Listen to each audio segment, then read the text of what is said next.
Ang showbiz industry ay muling nabuhay sa usap-usapan matapos ang nakakagulat na pagbubunyag ni Vice Ganda tungkol sa di umano'y relasyon nina Kim Chiu at Paolo Avellino.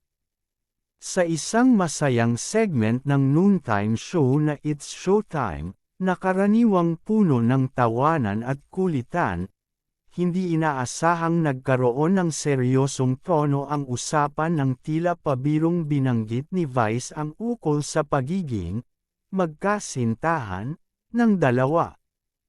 Ayon kay Vice, sa kanyang nakaraang bonding session kasama ang ilang kaibigan sa industriya, napansin niyang may kakaibang chemistry si Paolo at Kim na hindi basta-basta maitatanggi.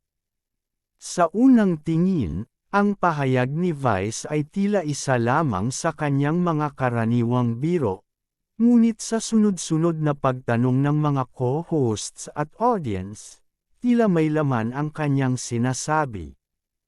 Ang kanyang kwento ay naging dahilan upang mag-viral ang usapan sa social media, kung saan nag-trend ang hashtags na #KimPaolo at #ViceRevelation.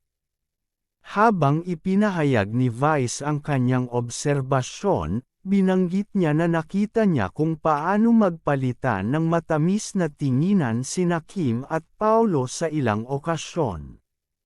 Akala mo lang friends, pero iba yung aura kapag magkasama sila, aniya. Gayunpaman, nilinaw niyang wala siyang intensyong manghimasok sa personal na buhay ng dalawa. Support lang ako kung saan sila masaya. Dagdag pa niya, para sa mga tagahanga ni Kim Chiu, ang balitang ito ay isang malaking sorpresa. Si Kim, na matagal nang kilala bilang isang mahusay na aktres at dating bahagi ng iconic love team na Himsi, kasama si Sian Lim, ay tila nagkaroon ng bagong inspirasyon. Ang tanong ng marami ay kung totoo bang natapos na ang relasyon nina Kim at Sian. Walang malinaw na kumpirmasyon mula sa magkabilang panig, ngunit ang katahimikan ni Sian ukol dito ay nagdulot ng maraming espekulasyon. Samantala, si Paolo Avellino naman, nakilala sa kanyang mapanghalinang personalidad at kahusayan sa pag-arte, ay naging reserved pagdating sa kanyang personal na buhay. Ngunit sa kabila ng pagiging pribado niya, marami ang nakakapansin ng kakaibang glow sa aktor nitong mga nakaraang linggo. Ilan sa kanyang mga malalapit na kaibigan ang nagpahayag na tila mas inspired si Paolo sa kanyang mga proyekto ngayon. Matapos ang pagbubunyag, hindi rin naiwasan ni Vice na banggitin ang reaksyon ng dalawa nang tanungin niya sila tungkol sa kanilang relasyon. Ayon kay Vice, parehong ngumiti lamang sina Kim at Paolo at tila nagbigay ng subtle na confirmation ng hindi nagbibigay ng konkretong sagot. Ang mga ngiti nila, nakaka-inlove din. Biro pa ni Vice. Ngunit hindi lamang ang mga tagahanga at kaibigan ang may reaksyon ukol sa issue. Ang social media ay mabilis na napuno ng mga opinyon, memes, at reaksyon mula sa publiko. May mga natuwa at nagpakita ng suporta para sa bagong tambalan, habang ang ilan naman ay nagulat at nagtatanong kung paano nagkaroon ng koneksyon ang dalawa. Sa isang eksklusibong panayam, nagbigay ng maikling pahayag si Paolo ukol sa issue.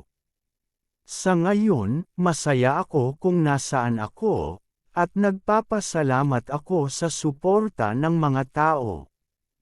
Pero siguro, bigyan niyo muna kami ng privacy, aniya. Si Kim naman, bagamat hindi pa naglalabas ng opisyal na pahayag, ay tila nagbigay ng cryptic na mensahe sa kanyang Instagram post, happiness is not about finding it, it's about creating it.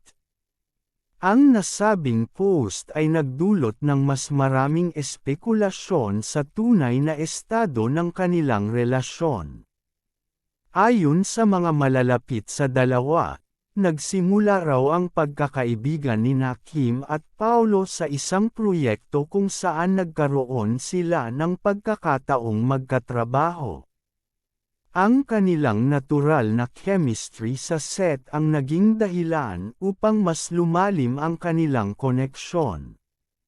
Sa kabila ng kanilang busy schedules, sinabi ng ilang insiders na madalas silang nakikitang magkasama sa mga simpleng bonding moments tulad ng pag-coffee date at pagpunta sa mga art exhibits.